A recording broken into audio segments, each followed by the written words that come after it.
Here's the news of the day. VertiCon 2025 kicks off in Dallas with a dramatic helicopter fly-in, showcasing over 50 aircraft and highlighting sustainability with sustainable aviation fuel availability.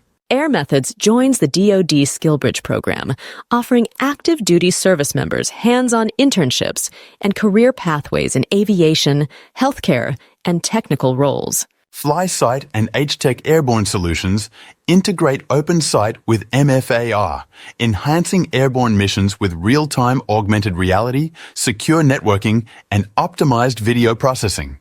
Vertical Aviation International partners with GPMS to offer members exclusive discounts on Foresight MX, enhancing safety and predictive maintenance with advanced HUMS technology. Windracer's Ultra drone trials in Orkney showed no disturbance to seabirds, supporting its role in sustainable cargo delivery for remote communities in the UK. To learn more, follow us on YouTube, X, LinkedIn, Instagram, or visit us at avfoil.com/news.